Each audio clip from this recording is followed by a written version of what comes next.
जो कि मंगलाचरण में कहा गया है विश्वोत्पत्त्यादि हेतवे। तो उसी प्रकार से जो संपूर्ण सृष्टि का, जिसकी जगत की सृष्टि स्थिति और प्रलय होते हैं,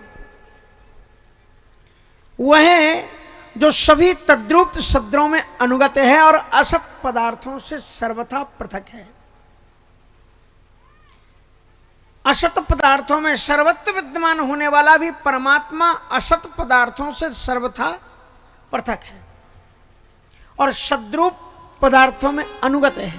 अन्वय संबंध से उसके अंदर में वो जुड़ा हुआ है। जैसे कि वागर्था विव संप्रक्तो वागर्थ प्रतिप्रक्त, जल और जल की तरंग, वाणी और वाणी का अर्थ, ऐसे ही परमात्मा सभी से एकाकार रूप से जुड़ा हुआ है और इसलिए वह केवल जड़ नहीं है। जन्माद्यस्यतोन व्याधि तर्थार्थेषु विज्ञस्वराट, वह जड़ नहीं है, वह चैतन्य है। वह सर्वतंत्र परतंत्र नहीं है, सर्वतंत्र स्वतंत्र है, स्वराट है। सोषु राशेषु स्वेषु गोपेषु राजते इति स्वराटः, जो अपने नित्य सखाओं सहचरों के बीच में विराजमान होता है, झांकी को विवर्धित करता है, ऐसा जो गोप सखाओं के बीच में विलास करने वाला है वह स्वराट है। स्वराट का अर्थ है स्वेषु गोपेषु राजते इति स्वराट। जन्माद्यस्य यतोऽन्वयादितरतः चार्थेषु विज्ञस्वराट्, तेने ब्रह्म हृदय आदि कवये। उसी अखिल कोटि ब्रह्मांड नायक परमात्मा ने अपने संकल्प मात्र से, इच्छा मात्र से, आज का अगर कोई गुरु किसी को ज्ञान देता है तो तब तक नहीं दे पाता जब तक कि ज्ञान लेने वाला उसके सामने सशरीर उपस्थित ना हो। लेकिन जिस परमात्मा ने यह ज्ञान ब्रह्मा जी को दिया, कैसे दिया? ब्रह्मा जी कोई पुस्तक और कॉपी लेकर के उनके सामने बैठे नहीं थे। उसने क्या किया? तेने ब्रह्म हृदय आदि कवये, केवल संकल्प मात्र से ही, इच्छा मात्र से उनके हृदय में वेद ज्ञान प्रवाहित कर दिया। ऐसा वेद ज्ञान प्रवाहित किया, ऐसा वेद ज्ञान ब्रह्मा जी को दिया कि मुह्यन्ति यत् सूरया, बड़े बड़े ज्ञानी विद्वान लोग भी उसमें मोहित हो जाते। श्रीमद् भागवत का जो तत्व है इसको समझना कहते हैं विद्यावताम भागवते परीक्षा। विद्वानों की परीक्षा श्रीमद् भागवत महापुराण में ही होती है। तो इसलिए मुह्यन्ति यत् सूर्या तेने ब्रह्म हृदय आदि मुह्यन्ति, तेजो वारि मृदाम यथा विनिमयो यत्र सर्गो मृषा। और ऐसा हुआ है जो परमात्मा है, जिसके जैसे तेजों में सूर्य रश्मि में जल का और जल में भूमि का और भूमि में जल का आभास होता है। जदपि मृषा तिहु कालमहो भ्रम न सके कोटार।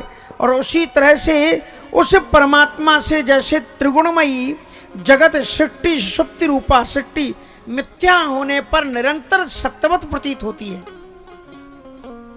इस संसार में जो कुछ देखो सब सत्य लगता है, लेकिन एक भी वस्तु यहां सत्य है ही नहीं। प्रगटे सो दिखे नहीं धिग धिग याकी चिंद।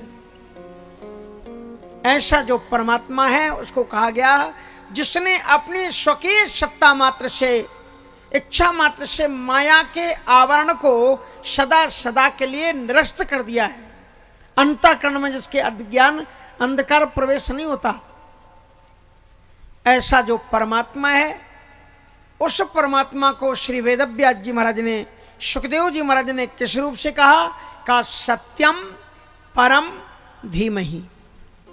अगर वो चाहते कि कृष्ण जी का ही ये ग्रंथ है तो वो कह सकते थे कृष्णम परम धीमहि। यदि वो राम को चाहते तो कह सकते थे रामम परम धीमहि। यदि वो शंकर जी को चाहते तो कह सकते थे शिवम परम धीमहि। लेकिन शंकर जी को आप मानते हो सकता है मैं ना मानता हूं, मैं राम को मानता हूं। और हो सकता है कि आप राम को मानते हो, मैं राम को ना मानता हूं, मैं कृष्ण को मानता हूं। लेकिन किसी भी देवता की आप उपासना करो, चाहे शिव की करो चाहे राम की करो, यद्यपि अलग अलग नहीं है, एक ही देवता की सारी विभूतियां हैं। वेदों में कहते हैं कि एको ही सद्विप्रा बहुधा वदंती, परमात्मा तो एक ही है, उसी को किसी ने राम के रूप में, कृष्ण के रूप में, दुर्गा के रूप में, अलग अलग भिन्न रूपों में। तो हो सकता है आप राम को ना माने, कृष्ण को ना माने, दुर्गा को ना माने, शिव को ना माने, लेकिन हर एक देवता का उपासक ये तो जरूर मानता है कि उसका देवता सत्य है, और सत्य नहीं है, परम सत्य है। इसलिए सुखदेव जी महाराज कहते हैं हम उस देवता का नमन करते हैं जो परम सत्य के रूप समस्त देवताओं के अंदर में विराजमान है। सत्यम परम धीमहि। और धीमहि शब्द कहकर के कहा, यद्यपि ये पुराण है लेकिन ये वेद से संलग्न है, क्योंकि धीमहि वेद का जो प्रमुख मंत्र है, ओम भूर्भुवः स्वः तत्सवितुर्वरेण्यं भर्गो देवस्य धीमहि। ये जो गायत्री मंत्र है इसमें धीमहि शब्द है, इसलिए इस श्लोक में धीमहि शब्द को रख करके ये बताया कि ये ग्रंथ वेदों से संदर्भित है, वेदों से पृथक नहीं है। इसमें वेद संस्कृति का ही निरूपण किया गया है।